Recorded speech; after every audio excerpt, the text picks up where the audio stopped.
Praise the lord. యేసు రక్తమే జయమమ్మ. మన రక్షకుడు మన విమోచకుడైన యేసుక్రీస్తు పరిశుద్ధ నామములో అందరికీ వందనాలు. చిన్న ప్రార్థన ద్వారా ఈ ఉదయకాల వాక్యదానం చేసుకుందాము.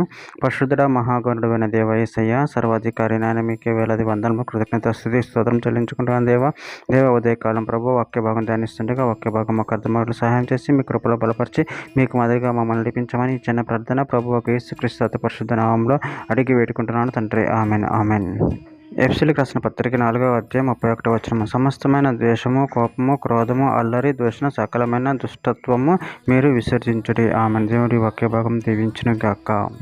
ప్రభునందు ప్రియులారా, మనము ఇక్కడ వాక్య భాగంలో గమనించినట్లయితే సమస్తమైన ద్వేషము, కోపము, క్రోధము, అల్లరి, దూషణ, సకలమైన దుష్టత్వం మీరు విసర్జించుడి.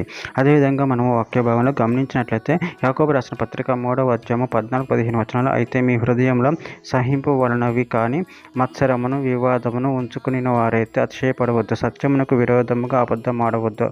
ఈ జ్ఞానము పైనుండి దిగి వచ్చినది కాక భూ సంబంధమైనది, ప్రకృతి సంబంధమైనది, దయ్యముల జ్ఞానం వంటిదినై ఉన్నది. ఎఫెసీయులకు రాసిన పత్రిక 4వ అధ్యాయం 26వ వచనం, కోపపరుడు కానీ పాపం చేయకూడదు. సూర్యాస్తమించు వరకు మీ కోపము నిలిచి ఉండకూడదు. సామెతల గ్రంథం 14వ అధ్యాయం 17వ వచనం, త్వరగా కోపపడవాడు మూఢత్వం చూపును, దురాలోచనలు గలవాడు ద్వేషింపబడును.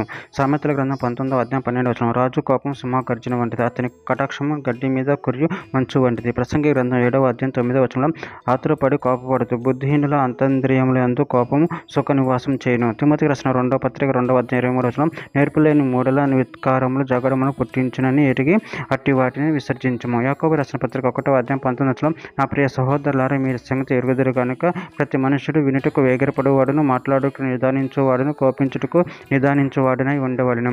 తీతుకు రాసిన పత్రిక 3వ అధ్యాయం 2వ వచనం, ప్రతి సత్కారం చేయుటకు సిద్ధపడి ఉండవలెననియు మనుషుల అందరి ఎడల సంపూర్ణమైన సాత్వికమును కనపరచుచు ఎవరిని దూషింపక జగడమాడని వారును శాంతులై ఉండవలెనని వారికి జ్ఞాపకం చేయుము. చివరిగా ఒక మాట, యాకోబు రాసిన పత్రిక 4వ అధ్యాయం 11వ వచనం, సహోదరులారా, ఒకరికి విరోధంగా ఒకడు మాట్లాడకూడదు. తన సహోదరునికి విరోధంగా మాట్లాడి తన సహోదరునికి తీర్పు తీర్చువాడు ధర్మశాస్త్రంకు వ్యతిరేకంగా మాట్లాడి ధర్మశాస్త్రంకు తీర్పు తీర్చుతున్నాడు. నువ్వు ధర్మశాస్త్రంకు తీర్పు తీర్చిన ఎడల ధర్మశాస్త్రం నెరవేర్చిన వాడువు కాక న్యాయమును విధించు వాడువైతివి. ఆమె. దేవుని వాక్య భాగం దీవించగాక. చిన్న ప్రార్థన చేసుకుందాము. పరిశుద్ధుడ మహాగణుడైన దేవ యేసయ్య, నాయన మీరు ఇచ్చిన వాక్యదాన్ని బట్టి ప్రభు కృతజ్ఞతలు చెల్లించుకుంటూ మీ శాంత గుణము కలిగి నిన్ను మహిమపరచి కనపరచే శక్తిని బలాన్ని అనుగ్రహించి మీ ప్రేమలో కృపలో బలపరిచి స్థిరపరిచి మీకు మాదిరిగా మమ్మల్ని నడిపించమని చిన్న ప్రార్థన చేసిన మమ్మల్ని అడిగి పెట్టుకుంటున్నాను తండ్రి. ఆమేన్.